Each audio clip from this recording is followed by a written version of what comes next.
that will offer some disengage for them. And the DRX comp here, I think that they have a lot of raw power, especially on the top side. And I think the idea of the composition is you poke, you know, with your Jace and with your Victor, you kind of fish for a big bowling ball or a big empowered shock blast, and then Becca goes in, Bao follows up, you know, Pioshik and King and jump in, and then you clean it up from there. However, if you are going up in a straight up 5v5 scenario, T1 gets control of the river, you don't know where Kana is, and Faker gets to just throw balls at you, or sleepy trouble bubbles rather, consistently, then that might become a lot harder. So I think that in terms of sheer execution, the T1 comp definitely favored. Yeah. But the DRX have actually shown that poke compositions are something that fit within their wheelhouse. Yeah, it's definitely something they should be pretty comfortable with as a team. But, you know, as you're kind of alluding to, I think if T1 get ahead here, it's going to be pretty difficult for them to get much done. I mean, you're going to be throwing empowered shock blasts into, accelerated shock blasts into Nautilus Gnar, right? It's going to be hard, and the Udyr as well. It's going to be hard to hit the squishy underbelly of the Zoe Xayah. And, you know, T1 have shown that their early game is pretty fantastic, whereas DRX's is more of a, you know, we get behind and then we slowly push our way through in really pristine late game team fights, but I'm not sure if this is the composition to play that kind of style with. It's going to be interesting to see if they can make it work here as we are going to hop onto the Rift for game number 1. It should at least be a game with a lot of action, Veldas, and that is something that I welcome. No resident sleeper, I guess kind of with the Victor, but the Zoe at least provides us with some fun and interactive gameplay. Yeah, we got Cloud Drake too. Oh. So even that, you know, we had 2 Cloud Souls in the first series, and even that series didn't disappoint. So yeah, now we won't have a Cloud Soul. Even and you're saying there's going to be action. Sounds like you're trying to curse it. Is this maybe it's too much? You know, maybe too much excitement is a bad thing. Maybe you want to not have a relevant soul in your game. Yes. That's something we've learned over here at the LCK, especially when KT is playing. You don't want to get excited. Yeah. You're just going to be hit with the Cloud Soul. I was decently excited, like at the first 3 weeks for KT. So it was you. Yeah. And that was the mistake. It was your fault. Okay. I got excited. It was single-handedly me who cursed it. I think it's the only logical conclusion to that one. Yeah, it feels like caster curses are stronger when you're like a newer commentator, right? Yeah, no, I've had that a lot. It's kind of like beginner's luck, right? You get the stronger curse. Yeah. Beginner's bad luck. Honestly, you know, I feel like it's just been like kind of a continuous thing where caster curses just this split have been, not just in the LCK, but just across all regions, have been fairly potent, you know? Maybe it all started with a certain monologue that took place at Worlds, and the caster curse scene has just never recovered. Pretty nice early trading it from Solka. But I do expect this lane early on to go decently even until the point where Faker gets a little bit VP and Solka is still leveling up and trying to get that evolve on laser. And then from that point in time, he will be able to find a little bit more, but this early trading looking pretty hot. However, Prio will be available here for Pioshik in most of his lanes, and I wonder if he's going to do something with that. Yeah, I mean, he's definitely known to do stuff like that in the past, right? This is Pioshik, unless he's playing something like an Udyr, can kind of just find himself farming it out in the early game as you do on a pick like that. But this time it's going to be Cuz that does pilot that one. We're taking a look at the return of the solo kill machine, something like that. And yeah, I mean, in his last couple of games, he certainly was solo killing and dominating in that matchup against Rascal. As we're having a fight here over the blue buff, Pioshik is going to take a lot of damage. Comes down to the smite, and Pioshik will pick that one up. And with the priority in the top side, you can see that Kana's kind of getting baited into this fight. And Kingen still has flash. He doesn't even need to use it there. That is really unfortunate. Kingen going to shut that down. And that certainly helps out Pioshik on his invade. And that's a really, really great start here for the top side. And we haven't even said it yet. You know, will Pioshik use the early prio? The answer is yes, and aggressively so. I did not expect that to work out. An early Udyr invade is something that's really, really risky, but Pioshik does it beautifully, uses the red buff to kite efficiently there, wins the smite fight. And as you said, Kana just gets baited in, and that is a great start here for King, and double Scuttle might be coming up, although there is bots up prior here for Teddy and Keria. Yeah, you know, Keria can come up here and actually, you can see that Pyosik is respecting this a lot. Yeah. Doesn't want to have to deal with that Nautilus here as level 4 Lilia. So nice stopping on the back here, actually, from Faker. This is going to be very valuable. Especially because the blue buff is still up. Maybe they want to go for an invade here. We do see some pings, but in the end decide the better of it. Do get the vision there. And in that light, like Faker playing really aggressively for the back cancel makes even more sense. I think Solka always teleports back there, but in a scenario where you find an early deficit, or rather an early window, maybe your team can use it. Doesn't actually come to fruition this time, though. I didn't even know that Xayah has played 14 games. But apparently, here in 2021 spring, they are 14-14 in this matchup alone. So we're going to take another look at how this even happened in the top lane. It's Kana starting off a trade on the back end of his Meganar. That is, yeah. Did he miss the... Okay, I don't know. It seemed like he was just able to not get stunned up, and Kingen is just putting on a clinic up in the top side now. Veldas, I said, you know, Kana is one of the players where maybe I have faith in to blind pick the Gnar, not get punished. Did you now? I did, yeah. It was you again. Every time he keeps getting away with it, but not this time. I will pay my my dues, I guess, in terms of casting cursing. I'm very sorry, Kana. Possible gank here though. Now, a little 4 on Cuz, but you know he can slap. He's not going to be able to this time around, though. Not slap, Val. Excuse you. He cannot slap. I apologize. Yes. No, this time around, he is not going to be able to slap. Very unfortunate. Yeah. And that's level 4 Udyr, who's taken time out of his day to just try to come up there, relieve some pressure, maybe get a flash out of the Jace. Doesn't really amount to much except delaying some of his farm time, which is not a great feel. The one upside is that even though it feels like Keria has not been in his lane for, I want to say like 20%, 25% of the laning phase, Teddy's still up a good 13 CS as Cuz. Round number 2, he didn't clear his ward last time, so yeah, I don't know about that one. King just drops a ward in his face, and he's like, "Listen, dude, no, you're not coming here. You're not going to gank me. It's not happening. Just leave." And you see that ward from Solka. The other thing that does, you know, it provides some safety for him, but also it stops the other. Oh man. I don't even know what to say about that. That's unfortunate. Kingen's still in an awkward spot. Doesn't want to get walloped here. He is going to try to flash it, but misses it.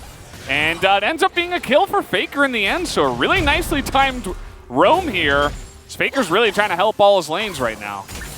And he needs to, Veldas, because this is the second missed execution coming out from Kana's Gnar.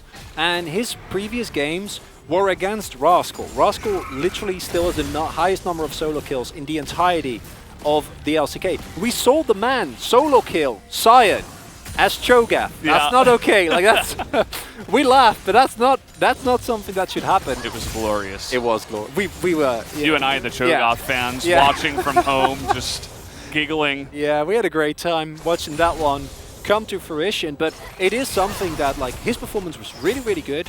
And I don't know if it's nerfs. I don't know if it's just inconsistent form, but we have seen players like bounce back within the game. That's what Kana needs to do here. This is 2 critical mistakes. Fortunately for him, in this case, it still gets the job done, right? Like, I think this is also, like, it looks kind of troll, but it's also a nice sidestep from Kingen, and him dodging away to that phase side. Rush, right? Exactly. Him dodging away to that side actually does mean that he buys time for Faker, so it's not, I take it back, I don't think that's like purely a mis-execution. I just think it's actually a really nice play from Kingen. Fortunately, Faker is there to salvage the play. And now we do get an early kill on the Zoe, which is pretty great. However, Pyosik's back again. You got the red buff here on the Udyr, and Pyosik is getting really aggressive. A solo kill in the jungle. Now we got a 2v2 down on the bottom side. The Killer Instinct comes in. Teddy's just trying to get out of dodge, but he cannot. As the straight-up 2v2 kill will go the way of DRX. And now Becca just trying to body block here. He's got the stun coming up. It doesn't look like he can quite edge out that second kill, but still a nice win for the bottom lane of DRX. It's a bloodbath, and of all people, Teddy and Carry are not ones you expect to lose lane, and T1 as a whole looking a little bit more shaky here, but also got to give credit to DRX. Besides that one play by Pioshik, they're also looking pretty on point here tonight mechanically, very sharp, and it's one of the reasons why we do actually put a lot of stock in this team. They have their inconsistencies, but when they're on, they look really, really good. This though, yeah, it's a red buff Udyr. Last time it went well, also due to like the smite fight and it being really early on. Taking a nap after that, it's gotta feel good. And yeah, this is just straight up a really nice play from Backer to set it up. I don't know what else to tell you. Teddy also not able to find the feather pullback thanks to a great flash from Bao there. And that's pretty much the end of that play, as Kana presumably took the end of a trade that wasn't super great based on his health bar. Yeah, seems that way. Yeah. He is hitting Meganar, but he's going to have to leave. He will have teleport soon, but based on the teleport cooldown, of course, it's probably going to be like 20 seconds-ish. So probably will just have to run up to the top side unless he wants to wait. As nope, he's just going to jump on up. But this means plates for Kingen and more of a lead, even though he does get ganked there by Faker that one time. So Faker, you know, you have the, I don't know, we might as well use it. Maybe if Pioshik actually makes this gank work, wishes he hadn't. No bowling ball hit. Yeah, Pioshik's kind of in an awkward spot after dying there. As another bubble is going to hit onto Faker. Gravity Field comes in, but this is still great poke damage coming out from Faker, making Solka's life pretty difficult. He also picked up the Dark Seal, so after getting the kill up in the top side, he's got a couple of stacks. So Faker on a champion that can carry. It's going to be pretty interesting to see how far he can take this Zoe. And we did see Kuz able to take the Rift Herald. I'm pretty sure that's why Kana was so low. Possibly some Pokemon through air. We'll be able to march towards that top side. A dive on King and could set up a first Turtle Blood here, but Meganar already being used. Still going to come out here, gets that stun down and into the wall. He is just stun locked from 100 to 0. That's the kill and the Demolish proc and the Rift Herald that they can use to get an insane amount of damage onto that top turret now. But you know what they gave up, Veldes? One Cloud Drake. Oh, no. And that's a trade you'll take any time of the day as T1. Really great choice there from Kuz. However, Teddy and Carry are not able to actually defend their turret here. Will still be first turret blood, but they will be able to rather give up a little bit more than otherwise might be the case. But this first turret blood is going to help Kana out a lot. He's going to feel a lot better. Oh my god, that's 700 gold. That is... wow. Yep, yeah, that's a lot, Veldes. A lot of money. Yeah, and that is something that I think Kana also really needed, because what we do see here is that if you actually do get the lockdown on Jace, he's also immediately like he's Nami, right? Like he's a tasty snack that Kana's gonna have no difficulty dealing with, and that's kind of what you're gonna be looking for now that the boots are finished. As 5, 4, 3, and now he's dead. Like. That's the problem, if you can't flash out. And honestly, wow. Even if you do flash out, I don't even necessarily know if you live that. I think Kana might like go for the flash, hop on the minions, and then still find you. But at the very least, you are able to save a little bit more time. Maybe you don't give up first turret blood immediately. Instead, Gold Lead is extending it for T1. I'd like to draw your attention. They have a Donmon-esque stat here. Oh, Kingen. Well, he's got his blast this time, but there's such a long lane that there's no reason to. He knows he's just going to get run down by the Udyr, so he just has to accept his fate again. Talk about turning that matchup on its head. It was looking so doomed before, as now the engage this time around will be Feather Storms. Keria has his Aftershock procced, is going to get the triple knockup, and now a TP coming in here from the Gnar. Well, that's fine, it's 2 flashes. Yeah, he gets the double flash, but at the same time not able to get the stun as, ooh, nice engage here from Keria, trying to get on in now as Bao. But do they have the damage? It doesn't look like it. Now into the turret, the Chaos Storm not actually able to get any consistent damage there. And that means that T1 will get out of dodge, although Faker is going to take a shot to the face. And DRX will be able to push this turret now. In the end, when all dust settles and the skirmish is over, I guess it's a win for DRX here. They do give up a lot of the summoners, but so does T1. and pick up a couple of extra plates here for Kingen. Lane swap can now be initiated. Probably going to put Solka towards that mid or top side with Kingen in the other side lane. And yeah, I don't. This is the unfortunate scenario with the Jace and kind of why we do put a lot of pressure on the Jace to do well. It's because once you get to a lane, like a game state where you actually can get ganked or like you don't have a lot of built-in safety, you're just in for a really rough one. I quite like the idea here. I think that it's a bit greedy from Teddy and Kara to go for this, knowing that your jungler has just backed, but considering the teleport, it does make a lot of sense. I think that forcing the flash there is completely fine. Main issue that now they need to try with all their might to defend Teddy. If you don't hit that hook, this looks completely different because I'm pretty sure both Teddy and Kana just immediately get blown up. At least Teddy. Yeah, that was very, you know, he's a good support. Eldas. He's pretty impressive. Done some crazy things, and that's just going to add to the long list of crazy things he's done. And, you know, the main thing about taking down that top turret, you mentioned, like, the gank pressure that comes onto the Jace, but also it allows the Gnar to just get out of that lane. He doesn't have to sit there and take blows from the Jace over and over. He can head down to mid. He can help out with some objectives. It ends that laning phase early and makes you feel so nice. And take a look at the CS. I mean, Gnar's in a fantastic spot compared to that Jace. And you think about that counter pick. Takes so much power away from that if you can just leave the lane. And I got to give credit over to Cuz as well. Interestingly, and this is what you see, like, in the end, it is actually DRX that gets more out of plate gold. The fact that Tier 1 was able to pick up the first turret lot is what really gets them ahead, combined with, of course, the advantages and kills that they were able to find. But as a whole, it's kind of a flip of what we normally see, where Bao and Becca actually like are straight up winning the 2v2 against Teddy and Carrier. Now, not to a point where the matchup is a problem. There's a possible collapse onto Kana here. Still with Mega Gnar, but I don't think this is going to end well. Kana's been having a fun time, but unfortunately, there have been some mistakes. And he is a bit out of position, but he's looking to turn it around now. He does not have Mega Gnar, though. They do have the damage to blow him up. Cuz trying to get on top of Pyosik here, going 1v3. As that hook is going to sail wide. Teddy not able to win that fight on Solka in the river, as Faker looking for the big wallop there onto the Alistair. And he's going to do a nice amount of damage. Bowling Ball will sail wide, and nobody else is going to go down here, just Kana.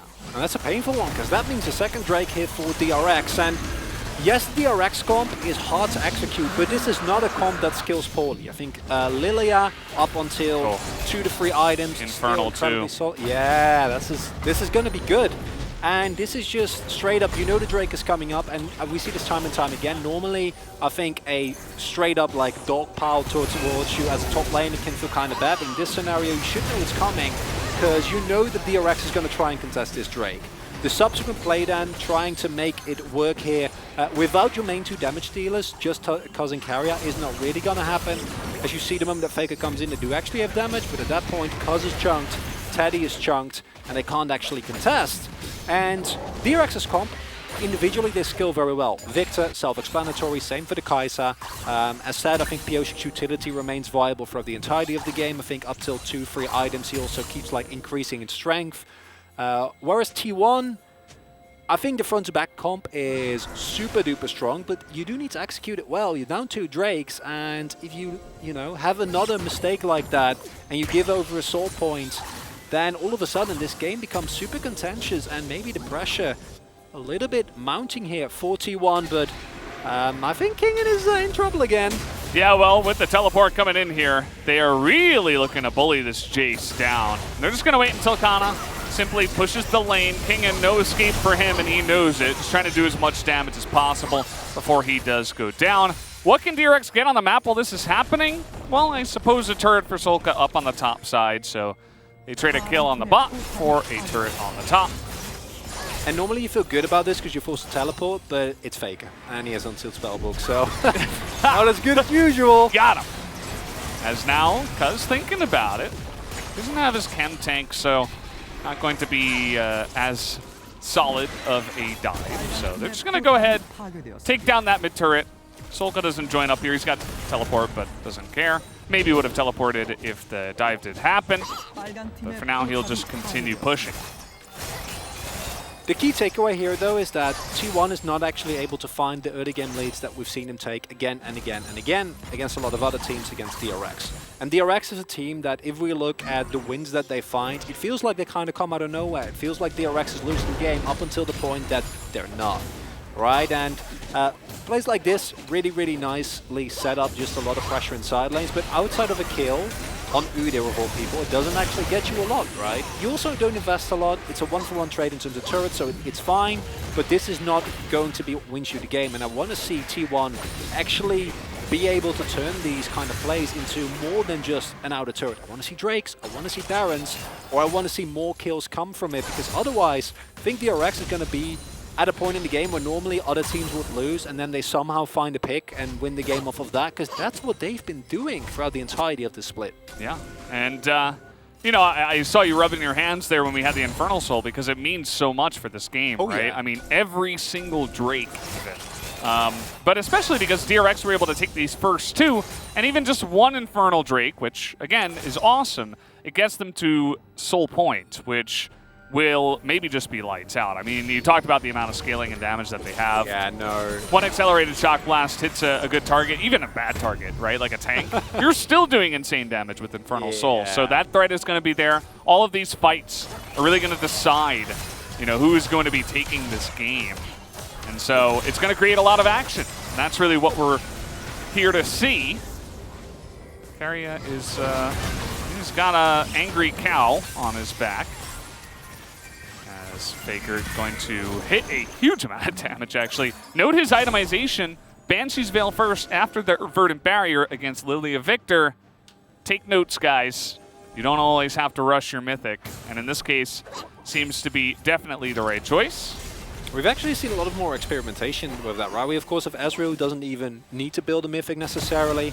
We have champions like Aurelio build it second or third, depending on the game state. So it's nice to see some variations. Zhonya's first is also one we commonly see for champions like the Lilia, in this case Pioshik going for double mask first and presumably then into a Zhonya's. And I love this. T1, everyone that needs to back has already backed, hopefully. I don't want to see Kana or Faker back now. Like, that's not allowed. Get that Prio in the mid lane, set up vision, and start throwing poke. This is where the Zoe shines. This Drake is 100% must get for T1, and DRX are looking to contest. Every Drake from here on out. It is so important. As Faker, he's really just scouting, you know, over the wall with that Zoe. And some of the wall is actually removed with the Infernal Rift, so pretty interesting how that affects the Zoe. Becca and Solka, actually everybody on the side of DRX looking to get on in here. This is the poke you're looking for. Faker and Kingen, I suppose, have got the longest range poke, so it's going to be on them to really land that pre-fight damage. As already this Drake is started up. The bubble's not really landing. DRX have got a nice spread so far. As the Mega Gnar is going to come out here. DRX may need to respect this. As the Paddle Star going to miss once again. In goes Keria. He actually misses, and they kill him, and the Gnar ultimate hits nobody as well. As they flash away from that one, and now the front to back here from DRX is just huge. As they take down two, and T1 have to turn tail. They cannot fight this one. Teddy was not able to join this fight. And they're just looking for more, as they want to get more kills here. Feel like the Infernal Drake would be good enough, but okay. They finally give up on that one, and now they're going to take the Infernal Drake. 4 instant flashes, Valdez, from DRX there. That is a play that, if you don't have flash that's just a one-team fight right from the get-go. But as you say, just Keria going in is not enough. He needs the backup from his Gnar, but Kana was 100% spotted. And the Gnar ultimate is one that you get 100% flash away from. It was too obvious of a setup from T1. It might work against a lesser team, but we've seen that DRX, this is where they shine. At the same time, though, if you pick up a Baron for it, it's just Soul Point, not Soul, so that's a trade you'll take as T1. You'll take it. We'll see if they can actually take down the Baron. We have the teleport committed to here by Solka, but with the Nautilus in that brush, that's very threatening for Solka. He's actually going to ult on a Pioshik, so there's no hope of the steal. They're looking for a follow-up engage, but the Mega Gnar is coming on in here. Looks like they want to get in there anyway. DRX really looking to force this as Becca is going to go down. We get the sleep now onto Kana, who is going to have to hop away. And a ton of damage coming in, but the exhaust is pretty huge. Kana this time able to land his abilities, just trying to sacrifice for his team. As Faker is trying to do some follow-up damage, and everybody else is able to get away from there with the Baron buff intact. Oh, the bowling ball. You see Teddy not even flinch? He's like, yeah, I'm totally fine. No, I'm not afraid. Like, we're getting excited. Teddy is not as the teleport. What? Faker's angry, and you know what? No flash available for Bao. That's just a free kill. They're going to get one. No, they don't know where he is. Come on, blind bubble Faker. You can do this. You got this. Because it's pretty fast, but not fast enough. And I gotta agree with you there. I feel like if DRX just straight up immediately go for the Infernal Drake and then back, and then that Baron doesn't happen, like 100%, but instead they spend, I don't know, like 30 seconds chasing down Zoe, and it's just, that is a questionable decision coming out there from DRX, who, honestly, up until that point, that team fight was so beautifully played. It was super well executed. They knew what T1 tried to do, to go for the hard re-engage and the big flank there with the Gnar. It was spotted, and they responded as well as you possibly could, winning the team fight. But then there's also, this is the reason why DRX lost against Motion, right? But the inconsistency that we talk about, the over-eagerness, that's the flip side of the medal of being a young, enthusiastic, really happy-go-lucky team. Sometimes a little bit too happy-go-lucky, and now it's T1 with Baron. Yeah, which is interesting because, you know, in round one, when it got to the late game, they were kind of like stone cold. Oh, yeah. Know? They were just always very consistent, but now things have kind of changed in round two. Maybe a little bit excited with some of their success that they've had in recent times. And you can see Baker, I mean, he's got 7 stacks. He has the stopwatch still. He's looking for teleport plays to pick up kills. And this is always going to be really rough to deal with here in terms of the damage. But DRX on soul points. We'll see if they can actually push the Infernal Soul, because I think if you get that, you just have enough damage to burst down anyone on the side of T1. And that's the main issue here, is that yes, T1 get Baron. Yes, they get a sizable gold leads. Although 2K, you know, obviously is not mind-blowingly big. But in a minute and a half, a little bit more, the flashes are going to be up again. And T1, you can't go for that play again. We've seen it doesn't work. DRX, they're ready today. Their fingers are on the buttons. And here we can see it yet again. Like, this is not a mis-execution, right? This is legitimately just really well played by DRX. All the damage dealers just like, hell no. And then, obviously, the gap between Cuz, Faker, and Teddy, and Kana and Carrier is too big. Carrier at that point already dead. And then we don't see this here, but that chase that is being set up by DRX is really what's the nail in the coffin here, because it buys T1 so much more time. And then, yes, of course, they get a couple of exit kills here. However, they also... Yeah, thank you. And Becca dies for it. Worse. Yeah. So that's not worth it at all. But we've seen this time and time again, that when there is just a single Drake away from Soul, the team that has that position can always come back. And this is DRX who excel at coming back. This was really funny, though. I don't... Yeah. No escape for Bao. Look at it go. Nothing he can do. Oh no. And now, this is what I wanted to watch. DRX taking the time here now to push down the mid lane. Faker not going to hop over the wall just yet. There he goes. Trying to clear out that wave. They're trying to get as much value here before the Drake even spawns. You can see that the poke damage is huge, as Faker desperately trying to carry this himself. Not able to extend that onto Solka. And now we got Mega Gnar coming out here. That might be extinguished by the time this Drake fight even starts. And you can see DRX are like, nope, nope, nope, nope. Get me out of here. I'll just wait until you're mini Gnar again. I would like to divert your attention to the red buttons on the side of DRX's screen. They're all okay. Besides Alistair, but you don't care about him. All those flashes available. The health bars are already low, and T1 cannot afford to lose this fight. If you give away Infernal Soul here, it might just be game over. We'll have to wait and see how this one goes, but no Mega Gnar. Faker's low. The burst coming in. Can Cuz steal it is the question, and he will! Cuz will steal the Infernal Drake and give them a chance at winning this game. As the sleep will come in. Not sure about this follow-up engage, but they do get the Drake at least and deny the Infernal Soul from DRX. Straight up not necessary, you got the Drake, get the hell out of there T1, but importantly, they find this Infernal Drake, and if that soul goes over with this composition from DRX, your health bars are just not existent as T1. We already see the amount of damage that comes through here, and this was a steal with a level deficit, so man, shout out to Cuz, he's been smashing it on the Udyr, coming back after a long hiatus. I think is also currently rank 1 in solo queue. I think he might even have multiple counts as this is great. Look at these health bars. Why are you re-engaging? Run. Run. Then again, you could argue that, you know, like, you're gonna die there. I think that if just Carrier goes in and like stalls, then you should probably be fine. Maybe T1 made the call, listen, we're just gonna sack both Carrier and Kana, and there's no objective, so it's fine, right? Like that, I can see that to be the call. I hope the call was not we re-engage, because with Faker and Teddy that low, please do not do that.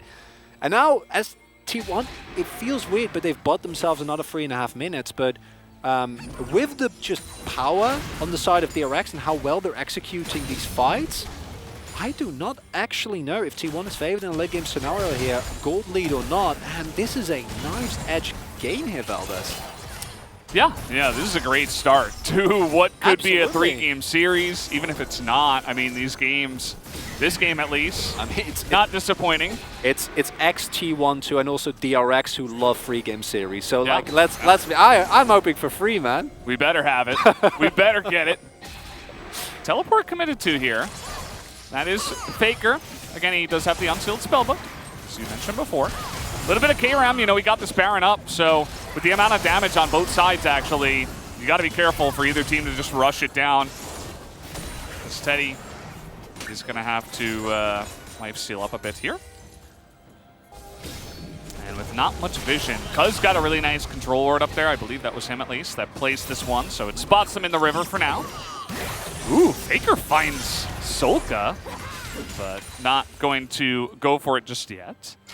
One of the problems is that with Becca, you actually have someone who can just face tank these paddle stars the moment that someone gets hit. So outside of skirmishes, it's actually really hard for T1. And T1's engage is good. Nautilus can go in, but the problem is with just DRX are basically full damage dealers, right? Yeah. And like that, not just any damage dealers, but a Fed Jace, a Victor in the late game that's hit his 2-item spike and is building towards a third.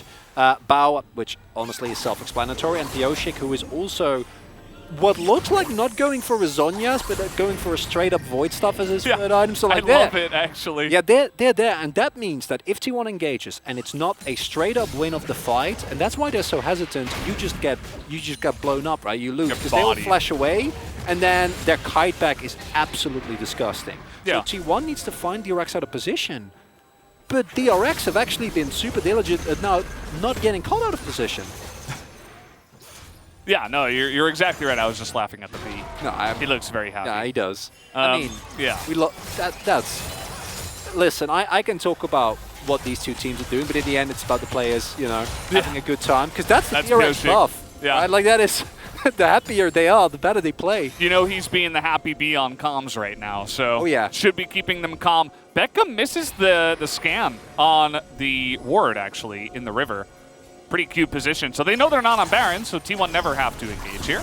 They never have to face check. Good catch. Means that they can get Prior without nearly being scared. And oh, this next Drake, Valdez.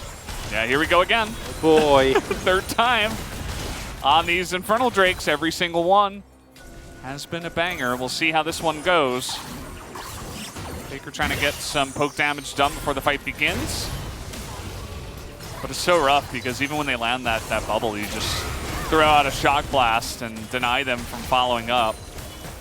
Nice little split push from Kana. He's actually going to draw King in all the way up to the top side. So no poke from the accelerated shock blast now. And 4v4, I think I actually like T1's position. You can see that DRX are going to back away. Now keep in mind, DRX have to be careful too, because with the amount of damage that both sides have, that Infernal Drake can just be burst down before you even get there. So they have to get closer. Looks like they will now. Look at King and Kana. Kana actually, at this point in time, more than enough resistance is available. And don't forget, DRX can give up this Drake. It's not soul point. It's not a soul for T1. And it looks like they are actually going to go for that. T1 are going to fight this one here. Becca's got a great position, but Cuz tanky jungler. Actually not going to spot him, I don't believe. And you can see the back off here. They're wanting to turn. They find Cuz, but he's just way too fast. That's not the guy you were looking for. And the Baron continuing to go down here. Just looking for this one. All 5 members of DRX just grouped up onto this. The sleep will come in. And they could look for this fight as Becca gets a huge knock up in the front line and Keria already dies. Although the damage does come out here, but take a look at Teddy. He's so low and he's just going to be burst down by the Lilia. Do they have the damage though? Cuz is actually in that back line, and Faker stays alive for the entire time. All the other carries on the side of DRX do go down. Really nice stopwatch though from Pyosik staying alive. This is such a close fight, and Faker's gonna take it down in the end with a double kill as T1 will pick up the ace. Whoa! Oh, that was just gorgeously played from so many people. In the end, it's T1 that gets away with it, but my god, what a fight that this series delivering here, Valdez. As we see, both teleports have been used, and Cuz and Keria are just trying to keep track. There's no vision of this Baron, so they need to go in and out to see what the score is. When the sleep gets popped, they know it's now or never. We need to engage. Yes, Keria gets blown up, but he is able to actually use his ultimate, which keeps Pyosik and Sorka out of this fight. And then it's the kite deck that comes through.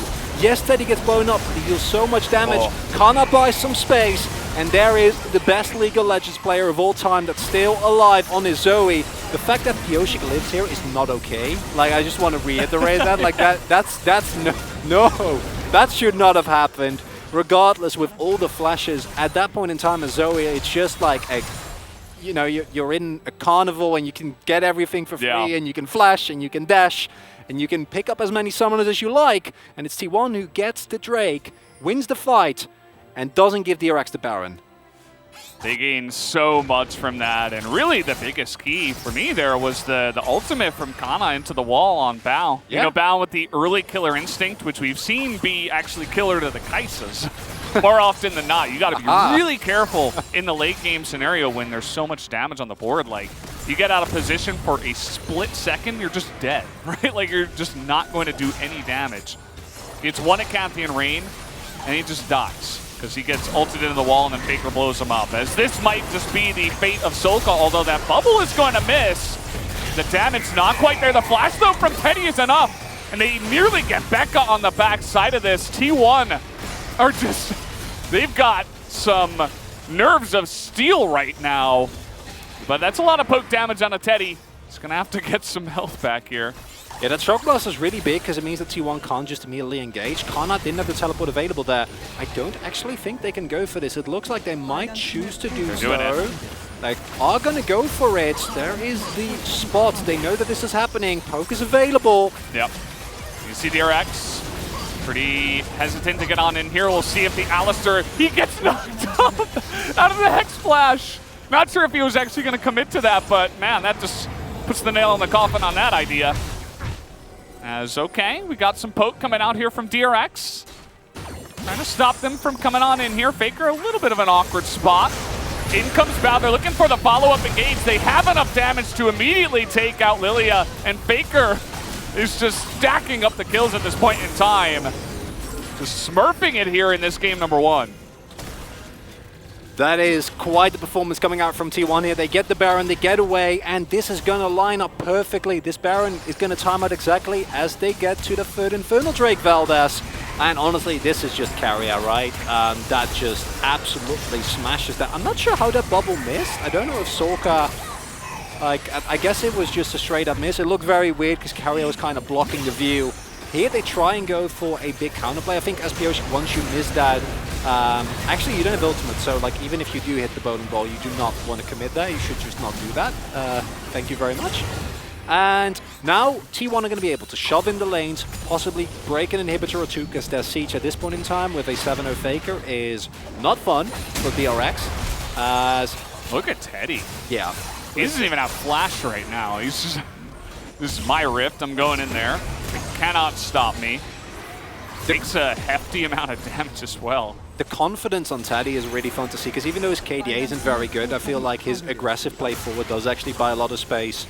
for the rest of T1, specifically Faker. And you need to deal with both. That's the thing that you're looking for here as DRX. It can't be just one of the two, because the other one will carry that fight. Really clean vision denial here from T1. They brought all the control wards to this push.